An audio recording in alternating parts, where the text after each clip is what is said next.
This webinar is designed for those of you who have experience with trying to create new habits or change or get rid of old habits, which all of us have experienced this. So today I'm going to be sharing with you some secrets in a way, how to do that. We have a lot of content to cover, some of which I've already covered in 2 videos that I've put out already. And then the rest of the content will be covered today in this webinar. You will get a copy of it. So what we're going to do today is I'm going to share with you 3 common obstacles that we all experience when we're trying to change habits. Again, I've gone into detail in this in a video, but I'm going to go over it now. And then we're going to talk about 3 solutions, one of which I went into detail in a video, but we'll still go over it today. And then I'll give you the other 2 solutions to creating new habits, changing old habits, changing patterns of speech and thinking. And we're going to use the example of slowing your speech down. That's the example that we're going to use, but you can apply this to any and every other area of your life. Okay. Any area where you want to change habits, you're pretty much going to face these obstacles and more. And these solutions will also apply. So the first obstacle is habits, that we have patterns of thinking and patterns of behaviors. And these patterns allow us to do these things automatically, which is a good thing, right? It's our brain's way of preserving and reserving energy. So when you and I create a habit, we move into a level of what we call automaticity, right? And this means that we do it automatically.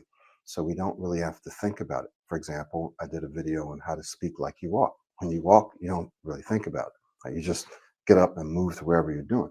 There's lots and lots and lots of other things that we do habitually, right?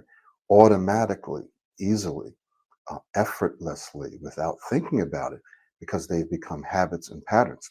Well, not only do we have habits and patterns that are good for us, things that we do naturally, but we also have habits and patterns that are bad, that we don't like. So, for example, if you speak too fast and you'd like to slow your speech down, or if you feel rushed, that's a habit. It's a pattern. It's probably something that you've been doing for years and years and years and decades. So, one of the obstacles to changing that is the fact that it's a habit. And you do it automatically, or you do it without thinking about it. So if you're in a meeting or you're in a conversation, and I've seen this, probably spent thousands and thousands of hours of watching people do this. And you say, okay, let's work on slowing your speech down. And you'll watch that initially, maybe they'll slow their speech down for not even a minute. And then like a minute later or less, they're speaking fast again. Why is that? Well, it's because that pattern of speaking fast is wired in, literally wired in, and they do it automatically. And so they naturally shift their attention, right? And we'll get into this a little more, but they shift their attention to the content, to what they're saying, or to you, or to their environment, or something else. They shift their attention away from speech, which is supposed to be natural and easy and effortlessly. Right. But when you're trying to create a new pattern of speech, or any new pattern, you have to put some conscious attention to it. So what will happen is seconds later, they'll revert back to their old way of speaking.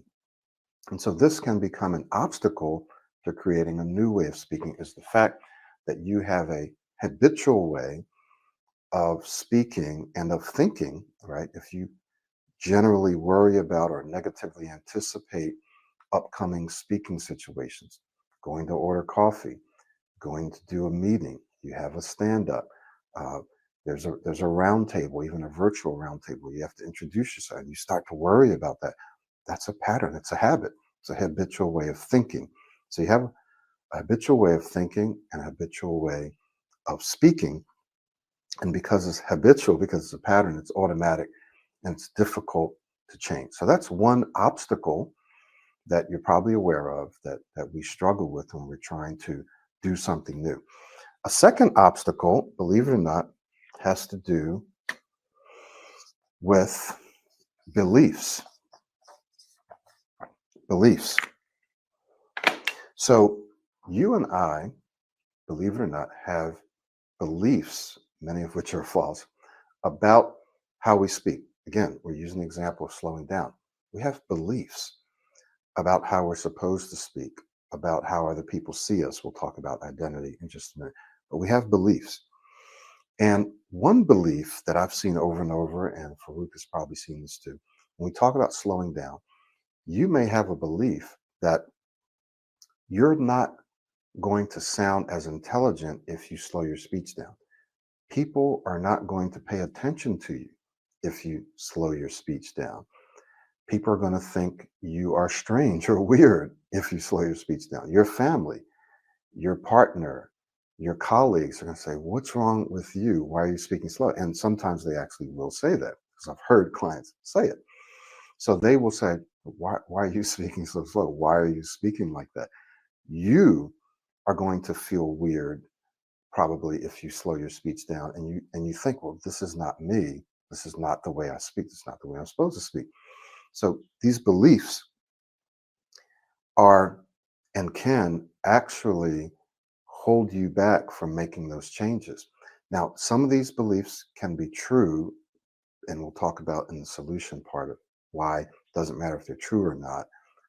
But some of these beliefs can be true, and I'll give you an example, and some, if not many, are false. Here's what I mean by that.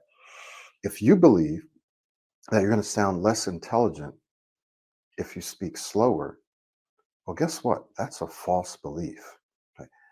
If you speak slower, and I've actually seen this and done this myself. I had a PhD student who learned to slow his speech down, and he had this presentation that he had to do. It was already done. And when he spoke fast, he took a certain amount of time. When he slowed his speech down, he was actually more efficient. He actually did the presentation in less time. Why is that? Type into the chat box why you think he was more efficient when he slowed the speech down, and then I'll give you the reason myself. So go ahead. Some of you type into the chat box why you thought he was more efficient speaking slower than speaking faster. And I'll circle back around and we'll talk about why. So that's an example of a belief that he had. Like he had a belief that, you know what, if I speak slower, it's going to take me longer. It's going to take me longer. Okay. But that wasn't true. So you may have a belief that if you speak slower, people are not going to listen to you. They're going to think you're less intelligent. He was clear and didn't have to repeat himself. Okay, very good. Let me get one or two more suggestions as to why he was more efficient. All right. So when a person thinks that, I'm not going to sound as intelligent because all my colleagues are talking really fast, so I need to talk fast or I need to speak fast. And so if we think that, that belief will actually hold us back from slowing our speech down, even though we want to slow our speech down. We know that we need to. We're like, okay, I really need to slow my speech down. But for some reason, when I get ready to do it, I can't. Or I just feel like I don't want to, or I don't. Why is that? But you've got all the techniques, you got all the strategies, you know why you need to do it, but something's holding you back. It's that unconscious belief that it's not good for you, that people are going to see you in a negative way. And so that belief holds you back. That's an obstacle. All right. So let me just look at some of the responses. He can think more about using the skills if he speaks slow. He was not getting stuck when he spoke slower. By slowing down, the panel could hear him well, so he didn't have to repeat himself because he was clear. He had rhythm and time to think, time to think. Because he slows his speech down, he speaks more smoothly without getting stuck and blocking. Slow talk gives confidence and more control. Great. Thank you guys. Very interact. All his answers 100% correct. So he didn't. Slow is also powerful. Yeah, in the military, especially in special forces, there's something that's called slow is smooth and smooth is fast. Slow is smooth and smooth is fast. And this applies to speech absolutely. You slow your speech down, you start speaking smoother. And when you start speaking smoother, you can actually vary your speed. You can speak more dynamically and you can actually speak faster. You can be more efficient, but you can be clearer. You can be more efficient and effective when you speak slower. Slow is smooth and smooth is fast. Okay. So what happened is, yes, he was able to speak more efficiently because he didn't have to repeat himself. He didn't have to use a lot of filler words. And so he actually was able to give this presentation in less time than he did when he was speaking fast. So trust me, when you slow your speech down, you'll be more concise. You will be more precise with your words. It's also more powerful. You have more impact when you slow your speech down. This doesn't mean you're dragging your speech and speaking super duper slow. No, you're just going to be more efficient and more effective. You may pause more. People are going to listen to you. So, this belief that if I slow my speech down, people are not going to listen to me. If I slow my speech down, it's going to sound weird. If I slow my speech down, I'm not going to sound as intelligent. If I slow my speech down, it's not going to be me. Well, if you want to speak smoother and you want to speak more calmly and more clearly and confidently, you're going to need to start with slowing your speech down and then move from there into more dynamic speech. So, a second one has to do with beliefs. And then the third one has to do with identity. Identity.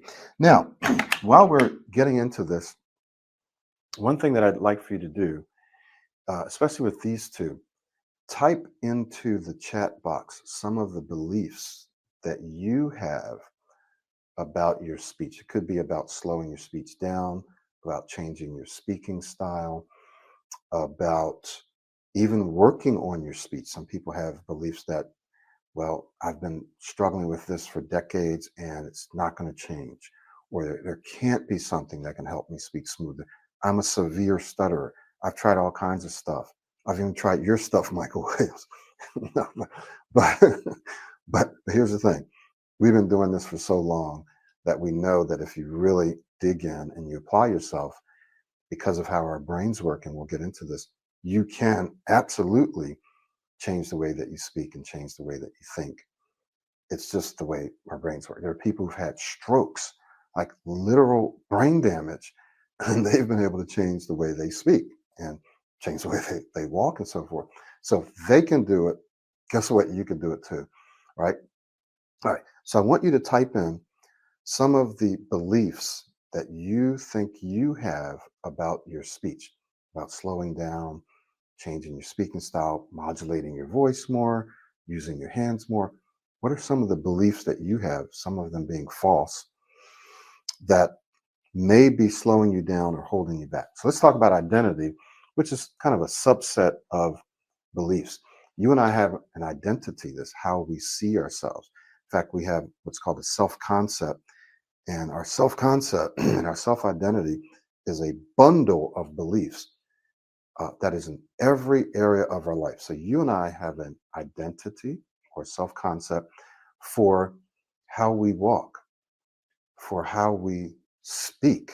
Now, watch this, for how we speak in different situations, how we speak to people or with people or around people in authority, how we speak with our colleagues, how we speak with our mother, our father, our brothers, our sisters, with our boyfriend or girlfriend, husband or wife. We have identity. How we speak to a large group of people, how we speak with a small group of people, how we order coffee, how we speak online or offline. We literally have identities for how we do all of those things and all of those different speakings, how we speak on the phone, right? We have identities for that. So, what we have to do then is understand that, hey, I have like an identity, self concept for how I speak in these different speaking situations. We know this because you know this. You'll say, well, if I speak to my colleagues or I'm speaking around my colleagues, generally speaking, I'm fine. But as soon as someone in authority comes in, then I start to become more self-conscious. If I'm speaking and I'm sitting down and there's 5 people in the room, I'm fine. But as soon as there's 10 people or 15 people, all of a sudden I start becoming self-conscious. I start becoming anxious. So you already know that you speak differently in different speaking situations. Same thing with family members and friends. So your identity, how you see yourself, who you believe yourself to be in different speaking situations, can be an obstacle to your changing. All right. So I'd like for you just to be thinking about two things. Number one, what are some of the beliefs that I have that may be holding me back?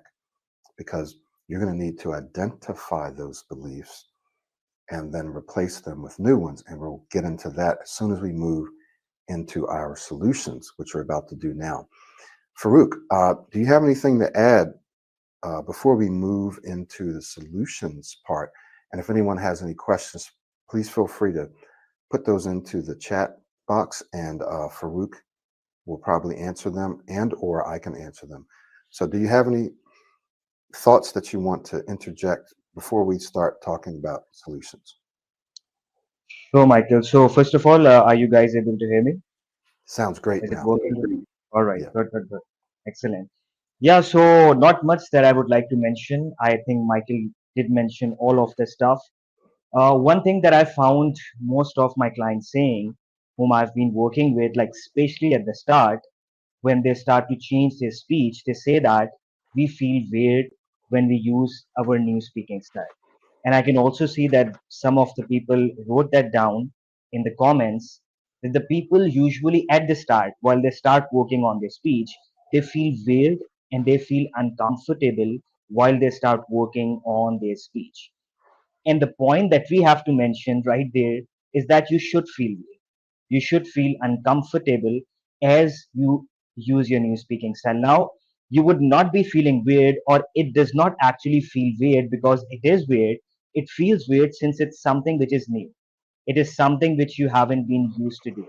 So it's not only with speech. Whatever you start to do that you have not done in the past, let it be driving, let it be something else. At the start, when you do it, you would start to feel that way. So whenever you start to change, many people have this belief in their minds that we are feeling uncomfortable, we are feeling weird, so we don't want to do it. Well, you should feel uncomfortable, you should feel weird, but it would only be for a very short period of time until you would get used to your new speaking style and then you would start to flow with it.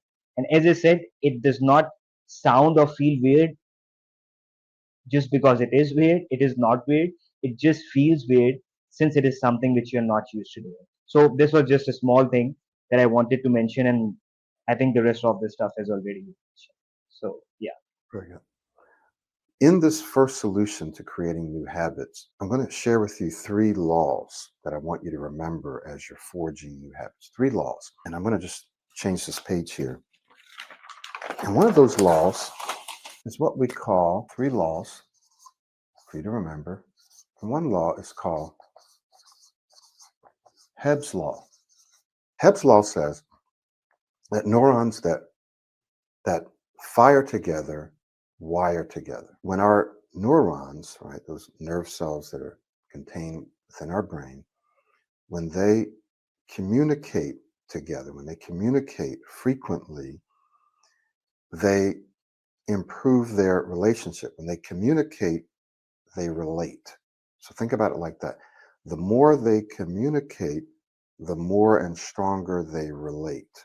So what's happening is when our neurons communicate with each other, when they fire, they're literally sending data back and forth, right? They're sending data, they're sending information, they're sending commands.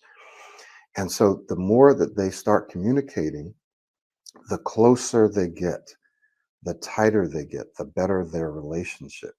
And then what eventually happens is they begin to do something called myelinate, right? They myelinate.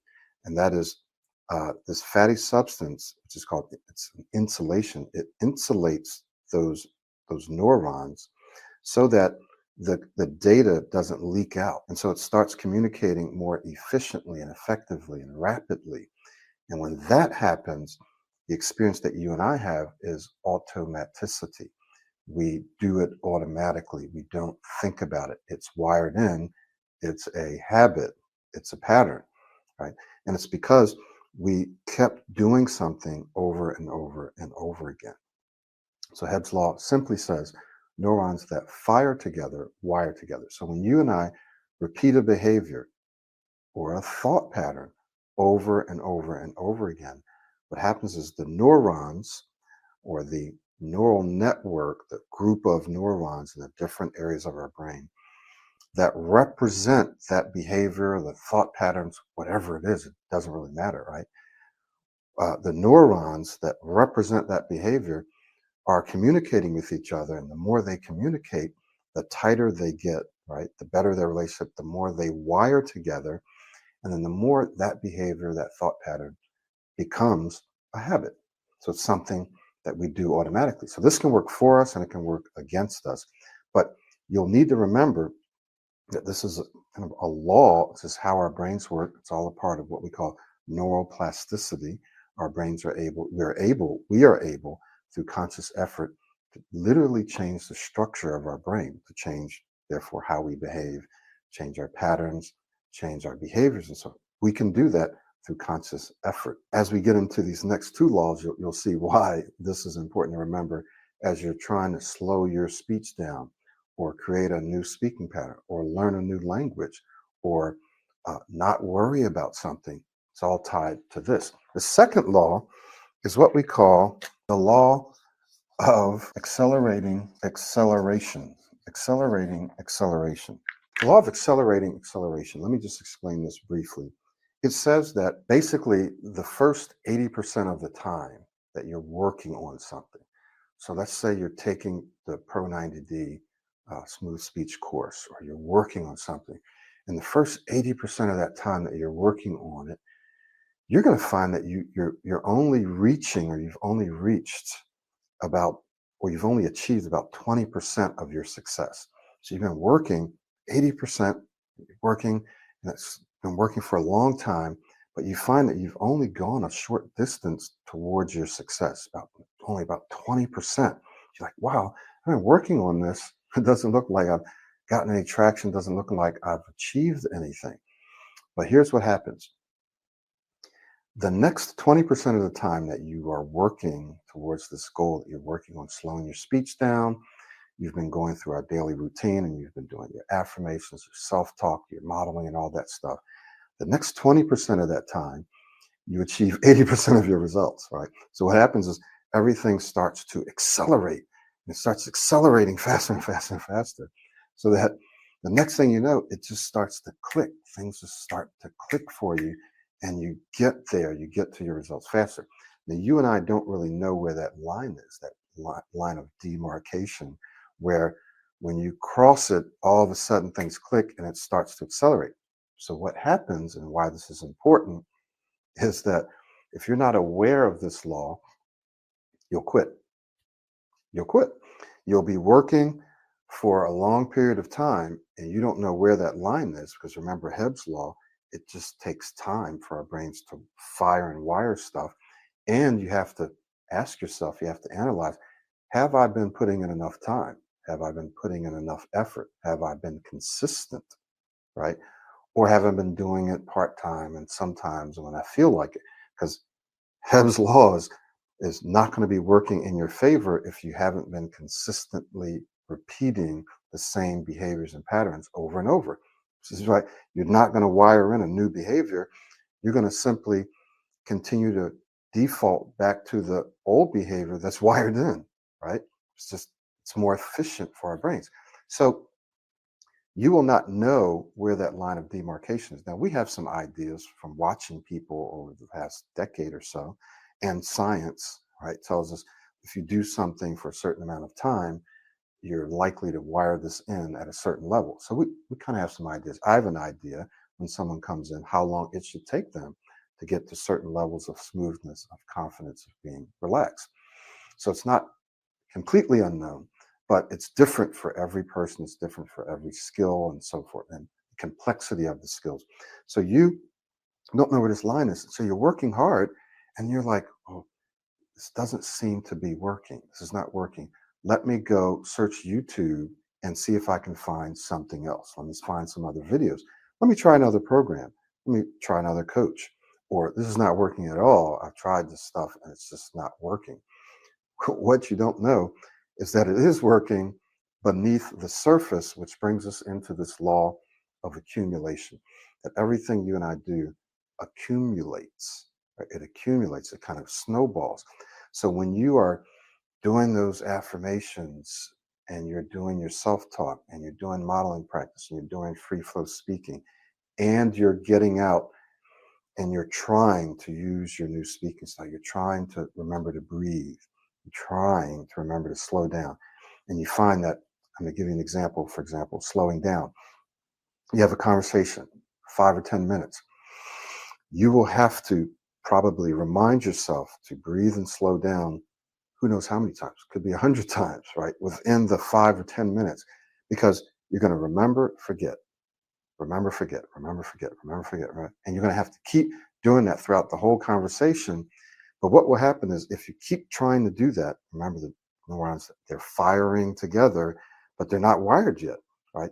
Their relationship hasn't been, is not as strong as it will be later. So you're going to feel resistance. It's going to feel hard. It's going to feel challenging, right? To try to slow your speech down. You're going to keep forgetting. So it'll be frustrating. It'll be physically exhausting. So when you do this in a conversation, then if you keep doing it, what will happen is, who knows when, but it may take some weeks, but you will eventually start to uh, remember more often, and you'll speak slower longer. So you won't be remember, forget, remember, forget. You might be remember, forget, remember, right? It won't be as much as it used to be.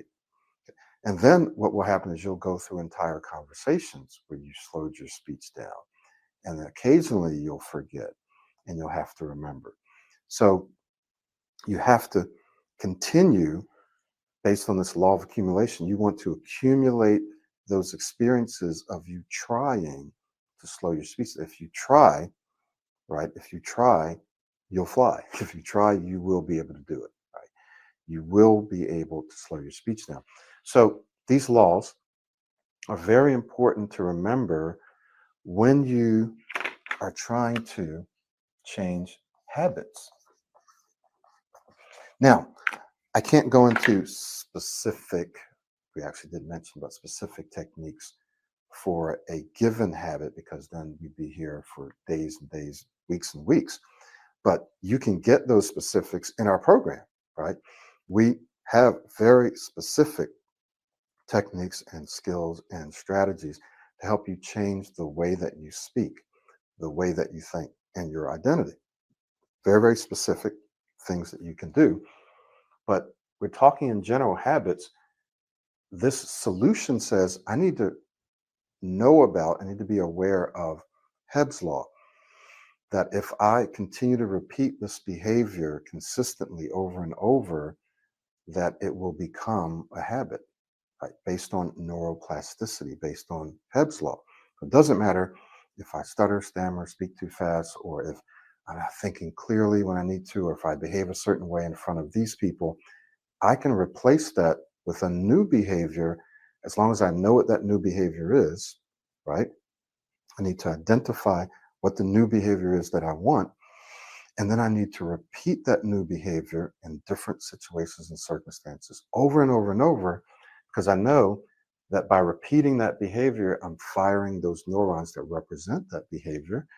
And based on the law of accelerating acceleration, that I may be working for a while until I can see the results, right? But if I keep working, something's happening beneath the surface. We know that it's happening beneath the surface based on science.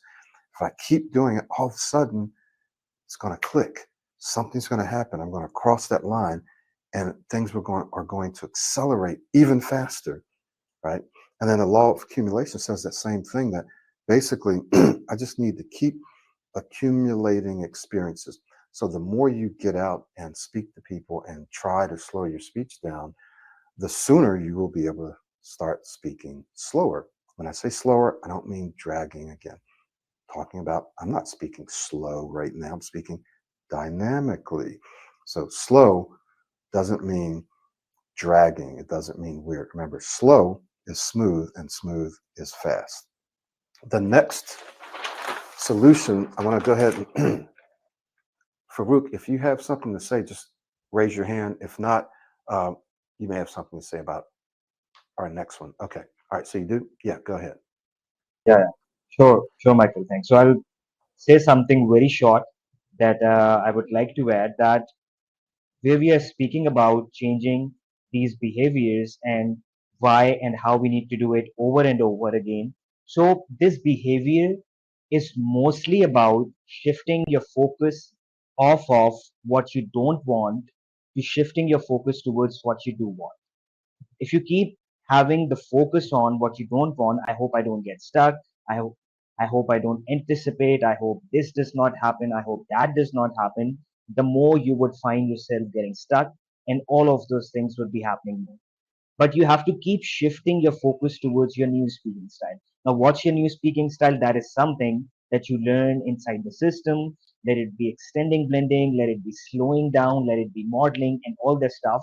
So that is what you do want. So when you shift your focus off from what you don't want to what you do want, that is smoother and smoother speech, and you start to do all the steps that are required for it, that is where your speech starts to change very, very fast. But it only happens once you keep doing it over and over again. Not only once, not only twice. You might have to do it multiple times. Even if you feel like it's not working at the start, you just keep going. You keep doing the work. As Michael just said, that you might see most of those results just towards the end.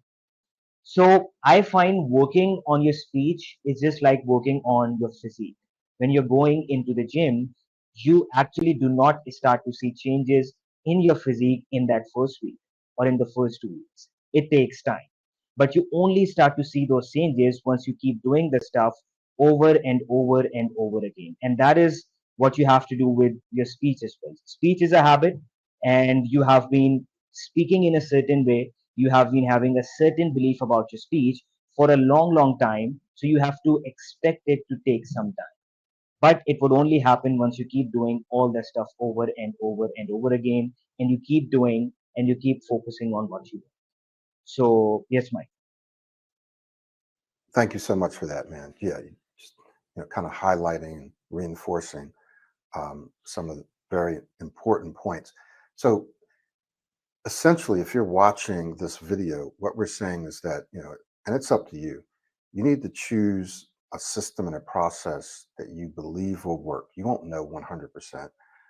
You can watch all the videos that we have, testimonials and reviews, and see what people say. And some people say, well, yeah, they weren't that bad in the first place. No, Farouk himself will tell you, he said this in his story.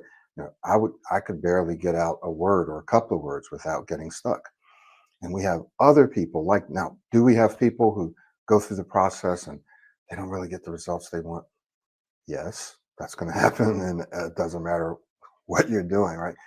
And it's not a matter of blaming that person. I know myself, I've taken courses and done coaching, didn't do everything I needed to do. I knew that. So I didn't get the results. I didn't get all the results that I needed to get. So essentially, we're saying invest your time and your money in something that you believe is going to work. You're not going to know 100%, but you need to have a high level of confidence that's going to work. So if you look at what we do and you look at the science, and we're getting into some of the science right now, right? You look at the science, then you look at social proof. How many people have done this? For how long? Been around for more than a decade now. I've got videos dating back to 2008. I've got 46, 47,000 Udemy students. Companies actually use my courses and this content to train their employees in their communication skills. You look at the science, you look at the results, you look at the experience. And if you immerse yourself, you're going to get the results. You also need to change your expectations. Some people are expecting to eliminate. We're going to eliminate, we're going to cure. Well, guess what? Some people actually do eliminate, like this is gone. But other people, for the most part, uh, diminish or reduce, right? Which doesn't mean that you're not going to be an excellent speaker. It just means that we're all going to have a certain level of disfluencies. So you're not going to go 100, 100. It's not going to be 100% fluent 100% of the time. Sometimes you'll be 100% fluent, but it's never going to be 100% of the time. You and I are going to have times where we're disfluent, and we may be more aware of that because of our experience, because of our history. We might be aware, oh, I just got stuck there. Okay. But other people do it too. I had a client just yesterday say, oh, yeah, I was watching my boss and just kept repeating something over and over until he got the word out he wanted to. And but this guy doesn't think of himself as a stutterer, right? But we're all going to have this fluence. So we have to change our expectations when we are working on this process. And that law of accelerating acceleration is basically saying you got to work on it and not expect 100, 100, but you got to keep working at it. And all of a sudden you're going to cross the line. It's going to click. You're going to be like, wow, I am able to say what I want to say. And when I do get stuck, it doesn't bother me. It's like a bump in the road. Now, let's talk about these next two solutions, these next two, beliefs and identity. So when we talk about beliefs, I'm going to give you some specific steps to take to change your beliefs, because what I've seen, and this is where the coaching comes in, either with myself or Farouk, that you'll be trying to change something. For example, you'll be trying to slow down, and for some reason it's not working, or you'll be trying to airflow link, or you'll be trying to inflect. It's just use a different speaker. It's just not working. Often it's because of a belief that you haven't identified yet. So when you're in coaching, we can say, aha, when you are in this speaking situation and you know that you need to slow down, but you don't, or you feel like you can't, what are you feeling? How are you feeling? What do you think? What do you tend to think there? And then if you think about it, and then the next time you're in that situation, you observe it, you say, aha, this is how I felt. This is what I thought in that moment. So you've identified a belief, often a false belief. So the first step that you're going to need to take in changing your beliefs and your identity, when we get to identity, I'm going to just add one. But the first step is to raise awareness, right? Is to raise awareness. I think I got four of these. Is you're going to raise your awareness of the beliefs. So what I'd like for you to do now is identify, right, what are some of the beliefs that you have, for example, when you are trying to, for example, slow your speech down. So if you haven't done this, do it now. What are some of the beliefs that you have that when you're trying to slow your speech down, in that instant, you go, they're going to think I'm weird. They're going to wonder why I'm all of a sudden speaking slower, or this is going to feel strange. It's going to sound strange. They're going to think I'm trying to speak professionally. This is how I felt when I talked to my mother who's passed away. When I talked to my sister, she's going to think I'm trying to sound professional, right? So you want to raise awareness of those beliefs, so then you can say, aha, this is what's going on. This is what's kind of stopping me from doing what I actually want to do. Very important, because if not, you'll be spinning your wheels. You'll be saying, okay, I need to slow down, but I don't want to. I really do want to, but for some reason I'm not. Raise your awareness. The second one, these all start with R's, is you're going to replace. You're going to replace what? You're going to replace the belief. So second step here is you're going to replace that belief with a new one. You're going to replace the old belief with a new belief. How do you replace it? I'm going to give you some very specific things you can say. For example, when we're talking about speaking slower, you can say, you can use this as a self-talk affirmation. You can say, I can and I will take my time and say what I want, the way I want, when I want. You can say, it doesn't matter to me who's around. It doesn't matter who this person is. If it's a person in authority, it doesn't matter who these people are. I can and I will take my time and say what I want to say, the way I want to say it, when I want to say it. It doesn't matter who's here. It doesn't matter who this person is. I don't care if they're the president of the United States or whatever, or the premier or the president of the company or director, supervisor.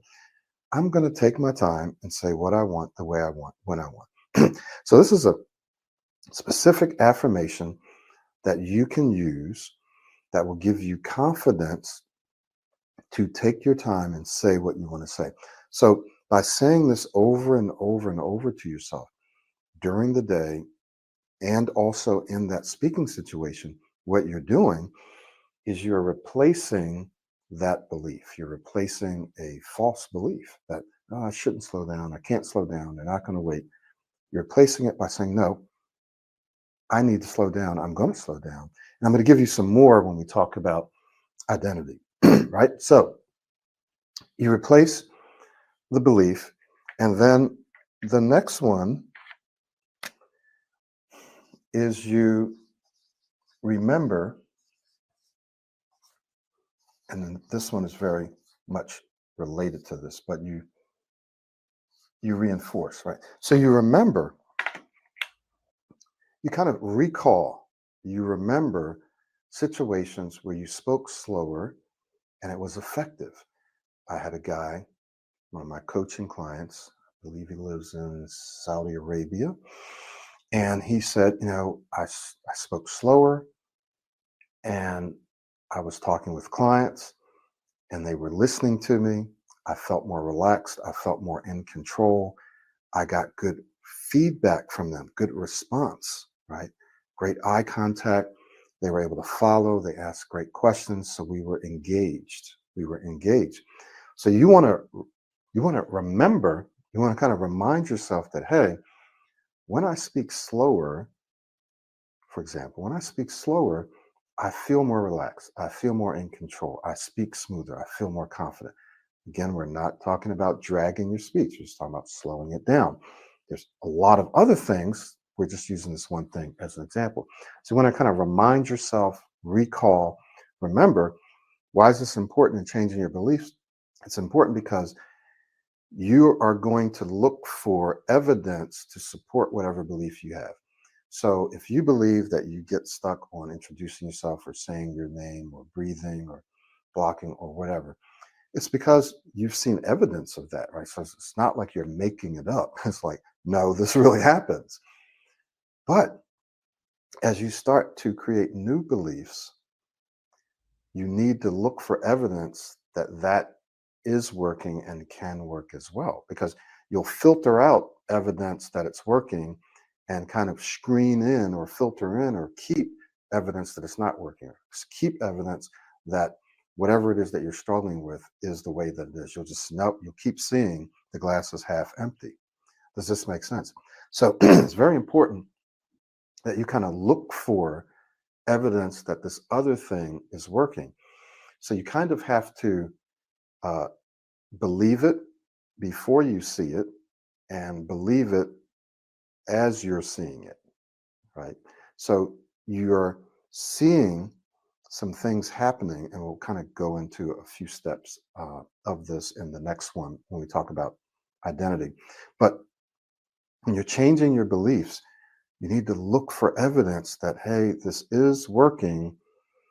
And you have to understand that I'm building a new habit, I'm learning a new skill. This is going to take a little time, and that I'm going to experience some setbacks and some failures, and it's not going to be 100, 100, right? So you have to just understand that. You just have to keep forging forward, understanding that there will be a line that you cross when it clicks if you've been immersing yourself, if you've been repeating it. If you're not repeating it, Hebb's law is not working for you. So that you can't expect to get certain results. You can't expect to get certain results within a certain period of time because you haven't been accumulating those experiences. Okay. And this is a good thing because, if you're working on something and you haven't been seeing the results, you got to go back and say, have I been doing everything? Some people do the affirmations, they do some free flow speaking, but they don't do the modeling, or they don't do the free flow speaking, or they don't do modeling enough. And so they say, oh, well, I'm still struggling with this. Understandable, right? But it's because that person hasn't done everything, or they're doing everything, but they're not going out and testing or putting themselves under pressure, putting themselves in real life speaking situations. So they're doing all the private practices. It's great, there's no pressure. But then when they go out, they're afraid to fail, right? It's just common, normal for all of us. And so they're like, okay, well, when I'm under pressure, it doesn't work, everything falls apart. I don't remember. Well, that's just part of the process. As I learn, as I'm still learning, I'll be learning forever Spanish. I literally have to go out and speak with people who speak Spanish. So I can learn it and speak it fluently by myself. When I'm under pressure, that's when it counts. So I have to do it under pressure. So you have to do that. All right. Reinforce simply means you you remember, and then you use a diary and you write stuff down and you say, hey, guess what? This really did work. I did experience some success. So you reinforce the fact that it's working. You look for it. You rig the game in your favor. You look for successes, right? You recount these successes, you remember them, because if you don't, you'll default and you'll just think about the failures that you've had. This is critical, or else you'll never really be able to change habits unless you do this. And finally, identity, almost the same thing, right? Except for you're going to have some more targeted self talk and affirmations here. And you're going to also do something that we call sell. And I'll talk about this in just a moment. So, with your identity, you want to change your identity. What do you need to do? Well, there's some targeted self talk, some targeted things that you need to say about who you are. And let me just give you a couple of these. People love the way I speak. People love to speak with me. I'm an amazing speaker. I'm an excellent speaker. I love to speak with people, and people love to speak with me. I'm an expert. I'm a genius at this, right? People love to come to me and to talk to me about this. I love having conversations. People love the sound of my voice. They love the way that I speak. They love my speaking rhythm. What you're doing is you're changing your beliefs about who you are as a speaker. Equally as important, our identity, right? Our self identity, our speaking identity, is also a reflection of and is impacted by how we believe other people see us, how we believe other people see us. So if we think that people look at us weird, that people know that we're about to get stuck, we know what we're about to say, but we didn't say it. If we're thinking all of that, then we're projecting that onto other people, right? So we're projecting a certain identity, like how we're telling people how we want them to see us.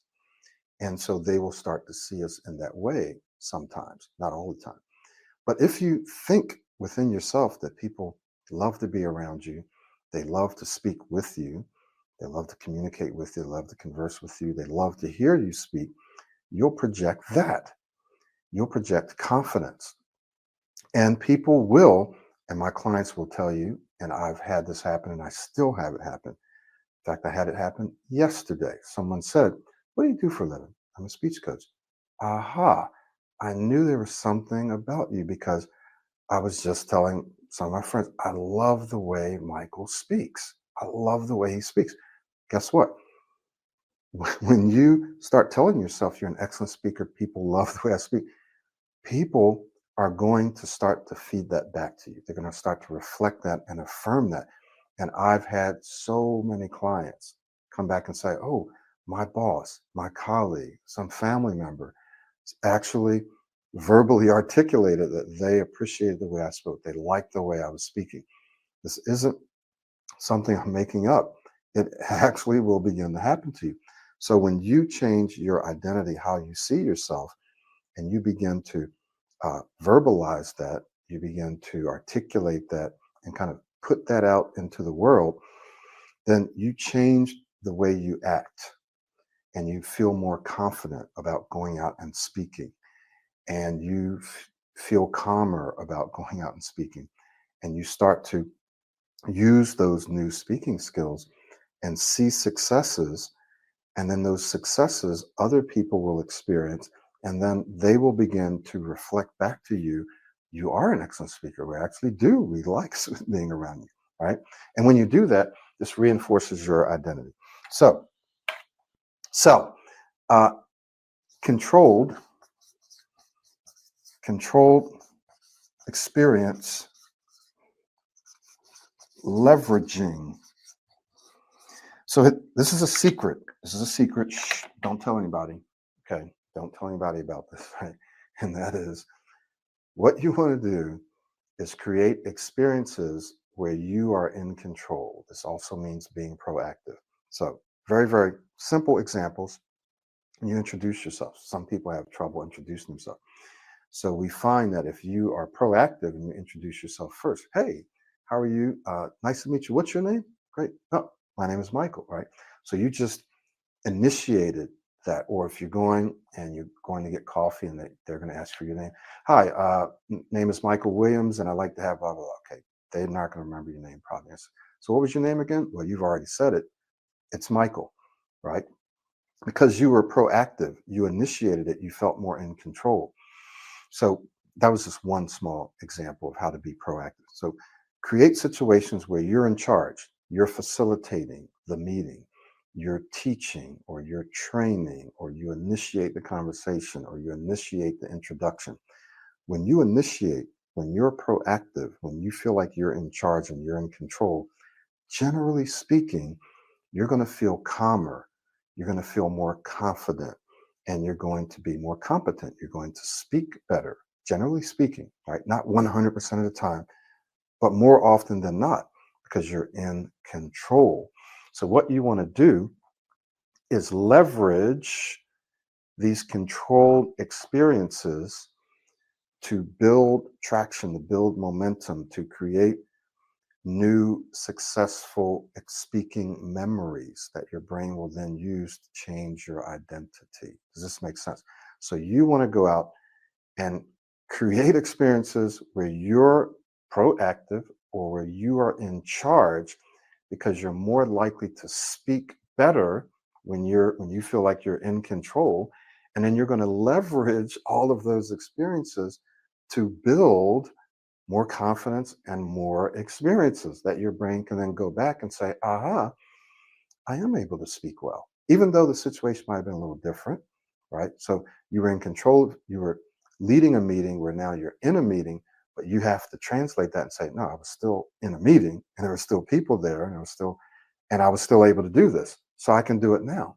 So you leverage those experiences. And this L just stands for list, right?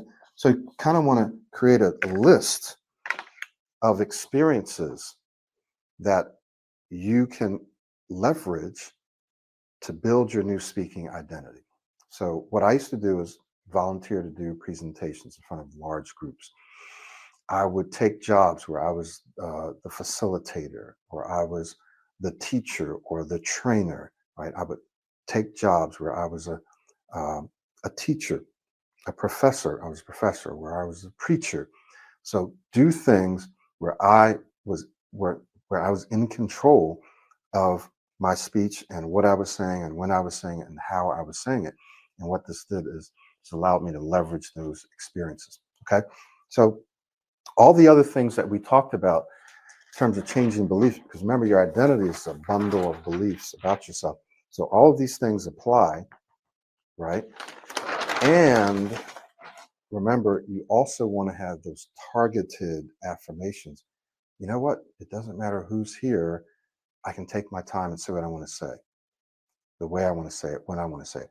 And I'm an amazing speaker. I'm an expert at this. I'm a genius at this. People love to talk with me, love to speak with me. You want to say all those things because that's targeting your identity. All right. Hopefully this was helpful. Now we got some questions, so we're going to hang out for a while. I'm going to answer some questions. Farouk, anything you want to add? And then we're going to just go back and start to dig into some of these questions. So if you guys want to hang out with us, you can do that. I am going to put up something here. If you're watching this and you want to work with us privately, then you can click that link. I'm also going to send you a link to book your assessment session with me, only book that session when you are ready to make a move. It doesn't mean that you're going to, but when you know that you're financially able to do it, one of our laser focused coaching packages. Um, know that when you book the session, it's because you want to ask me some questions about how it works, some specific details, or you just want to talk to me personally before you make that move. Don't book it just to explore, just to kind of talk, because we have lots of meetings and stuff going on. So we want to reserve those assessment sessions for people that are financially able to make that move now or relatively soon. And we just ask for you to respect that. But understand that we can get you to your speech goals and therefore your life goals. We have people telling us they feel more peaceful in life in general. I had one client tell me a couple of weeks ago, she feels happier in general, like in life. And she feels more peaceful because of the process that they're going through with the coaching, that it will take you longer in the self study. You can get there, it's just going to take you longer, sometimes 10 times longer. We can get you to a place within a few months that it might take you a year or 2 years to get to working on your own. So that doesn't mean don't take the self study. If that's what you can afford, do the self study. If you can afford the coaching, do that because we're going to get you there faster, right? So, Farouk, did you have anything that you wanted to add to what I said? And then we'll answer some questions until, for the next 15 minutes or so. Yeah, sure, Michael. Not much to add. Just maybe one thing, and that is that you were speaking about focusing on your successes, and the main and one of the main advantages to that, focusing on your successes. Now, there might be some speaking situations or some experiences when you look at them, you might see them as failures. Oh, I was not able to speak well, I was not able to do this or that or whatever.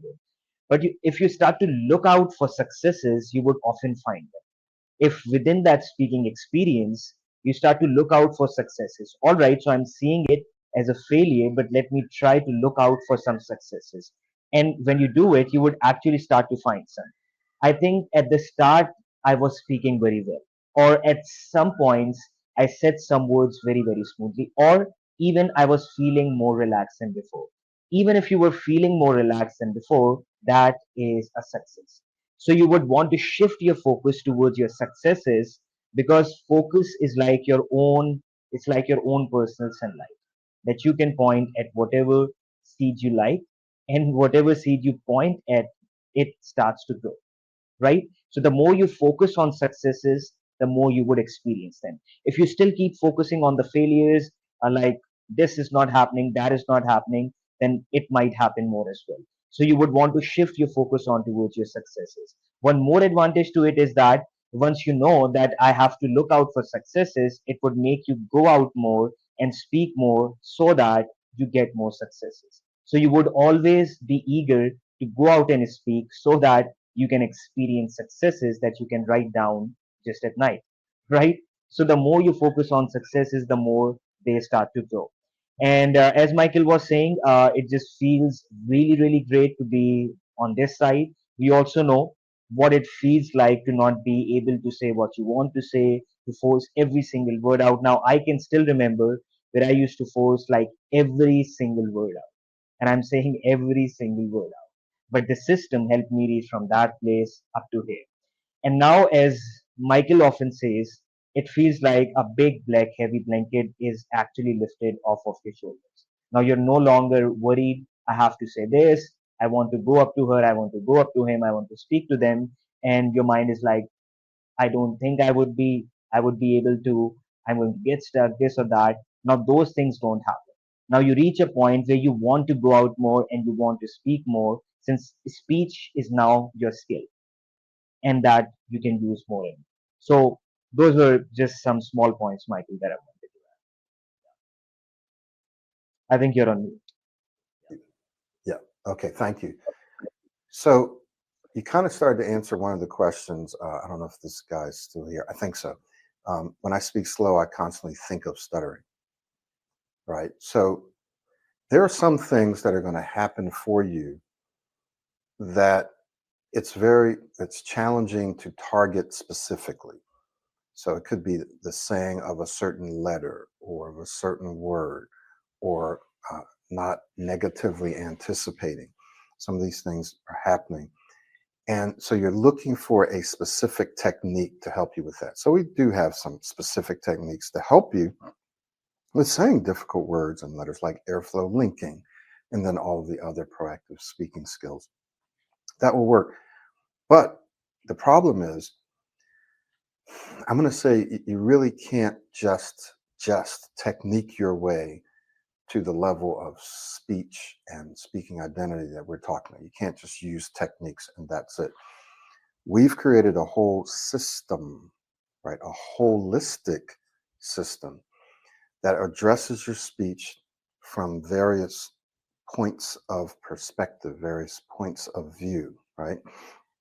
So the modeling helps you sometimes in ways that you don't know. The affirmations and self talk helps you. The breathing helps you. The free flow speaking, the going out and challenging yourself, just like I would if I'm going to go out and practice my Spanish, right? So, all of these things, and the listening to the audio, believe it or not, is extremely powerful. So, if you just listen to the audio, you're going to be inspired, you're going to be encouraged, you're going to hear stuff that you won't remember now, but you may remember later. So, all of these things that we have as a part of the process work together for your good. They work together. And what will happen is, as you consistently do these things, all of a sudden you cross these different lines, right? You cross a line where you're no longer anticipating. Or if you do, it just might be normal. You have an interview come up, or we're all going to anticipate. We're going to feel a little anxious or nervous about that. But then it's how you handle that. Or if you're meeting new people, well, we all might feel a little, right? So what happens is certain things begin to melt away, and you can't really technique it away. So if you're speaking slow and you're thinking about stuttering, well, there's a bunch of other things that when you do it, you'll look at speaking slowly in a completely different way, and you won't be thinking about stuttering. You'll be thinking about something else. Again, when we say slow, we're not talking about speaking like this, right? We're talking about just learning to slow your speech down and eventually speaking more dynamically, where you're speaking like this and then you're pausing and slowing it down, right? So we're just talking about slowing everything down, but not just slowing the rate of speech down, but also feeling more relaxed, taking time, pausing, thinking. People who are very intelligent and at the upper levels of your organization, you're going to find that many of them take their time when they speak. It's just true. Not all of them, but many of them do that. So some things will be addressed as you go through the process, is my point. So if you're speaking slow and you're thinking about stuttering, it's probably because there's other elements that you need to incorporate, that you need to practice, which will take care of that. If you're having trouble saying these words or these letters or these sounds, there's going to be elements of the daily routine that if you do them all consistently, that just melts away. Getting started. Sometimes you figure, how do I get started? A lot of times it's just don't think about getting started. Just be present. Uh, think about something, do something. But how do you get to that place? It's the whole process. So if you try to technique your way to it, it gets frustrating and you'll find it. Sometimes it works and sometimes it doesn't. That's why we have a system and a process. All right. Farouk, I see you've been quite busy answering the questions. So are there any other questions that we have not answered? If so, go ahead and type that into the chat box. Any questions that we haven't answered, or questions that you have for either one of us that we can answer for you before we wrap up? Looks like it's about 1:12 here, my time. So I feel like we can wrap up in a few minutes.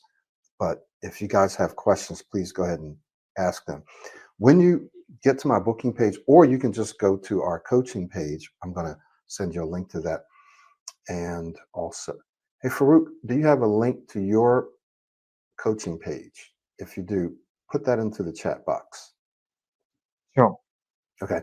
So if you guys want to work directly with Farouk, he's going to put his link in the chat box, and then you can book an appointment with him.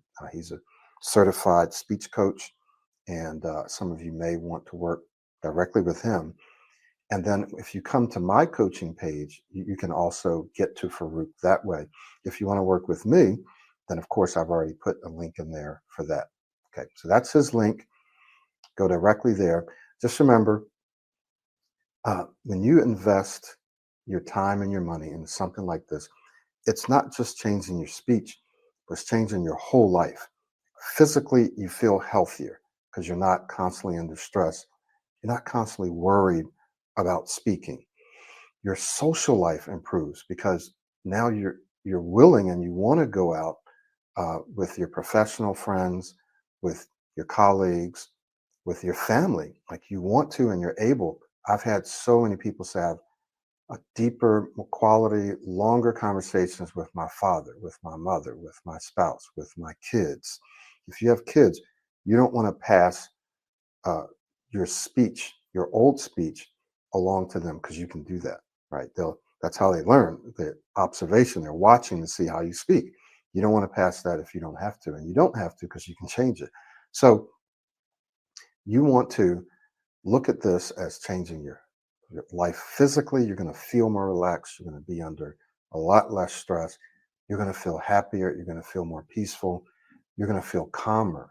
You're going to feel more relaxed. You're going to feel more confident. You're going to be able to do those stand ups uh, with ease. You're going to be able to take those interviews and apply for jobs. So many people come to me, my career is capped, it's limited because of my speech. Doesn't have to be. Within a few months, you could be applying for the jobs that you want. You can, when you're talking and you're in meetings, are you saying everything that you want to say or are you holding back? You may be more knowledgeable than the next person, but because they're able to speak well, they're speaking up. And so they're giving the impression that they're more qualified or more intelligent or more articulate than you. Doesn't have to be that way. You can change that in a few short months, right? By working with us. So we got it's changing your social life, it's changing your professional life, it's changing your health, right? Your physical life, changing your identity. Some of you want to go out and start your own company or have your own business, and you need to do Zoom calls. You need to meet with people. You're going to feel more confident and be more capable of doing that when you transform your speech. So, the money that you invest in coaching will be returned to you thousands and thousands, if not tens of thousands of times. Often people, in fact, I just sent out a video that you'll hear me say this, that people who work with us privately, you will find that you'll get better jobs and make more money. And this guy says, well, I'm a little skeptical of that. I'm not sure if that's true. I stuck. And so then, several, whatever, couple of months into the program, because he was expressing himself more and he was able to speak better, and his speech is not 100, but he's speaking smoothly, speaking better. Somebody offered him a job making a whole lot more money. And he was like, wow, this is really happening to me. I can't believe this. Right? Michael said that this would happen or could happen, and now it's really happening. So trust me, this is not sales, this is not marketing. I'm just telling you what actually happens to our clients. People will tell you, wow, I like the way you speak, love the way you speak. You're an excellent speaker, you're a great speaker. It happens all the time. Happened to Farouk, happens to me, happens to my clients. You're going to get offered better jobs. You're going to apply for jobs and you're going to get offered those jobs because of your speech. You have an opportunity to do that, and we can help you get there faster than if you're working by yourself. So any other questions? All right. Yes, Farouk, and then we're going to wrap up. We'll be done. Yeah. Yes, sir. So I think someone asked something about modeling, and which is not in the language of English. Someone asked, so same was the case with me. Like when I was working on my speech, I was modeling Michael, And for some people, it sounds weird, but I actually used to model Michael in my own language as well. Although I know that Michael actually does not speak my language, but I used to just visualize and think, if Michael were to speak my language, how would he speak? So, what I actually did for it is that I translated some of his videos in my own language and I started to do that modeling practice. And then I would just get some content of my own in my own language and I would just try to say it like Mike. Since whether you're speaking English, whether you're speaking your own language, your speaking style mostly stays the same. So if you're modeling Michael, you can model him for English as well, and you can model him for your own language as well. It should work. But if for some reason it's still not working, then you can find someone in your own language. But as we always say, he or she should not be someone who's a very fast speaker or something like that. Otherwise, it would not actually be very helpful. But if you want to actually model Michael for your own language as well, that also works. If you're just doing all the practices and everything in the language of English, that does start to spill over into your own language as well. But side by side, if you also keep working on your language, you start to move much, much faster, right? So that is something that was asked, Michael. So I just wanted to address that. Yeah. Very good. Thank you. All right, guys, if there's no other questions, thank you so much for being here. We'll be sending out a replay when it's ready. It'll go out automatically to you. You'll get a couple of emails from me inviting you to work with us privately. If you can't do that and you're not in the system, then your next step would be join the system. We're just going to give you a little heads up. We are creating kind of a virtual Toastmasters. It won't be called Toastmasters, but we're creating um, an opportunity for you.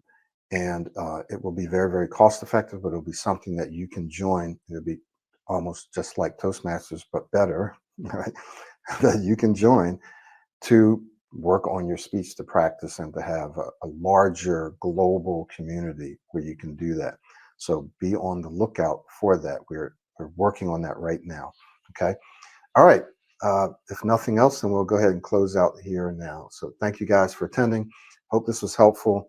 We'll try to also get some notes out to you. I'll get my VA to kind of create a little cheat sheet, but you'll have the video, and then we'll try to get you some notes on the 3 obstacles as well as the solutions.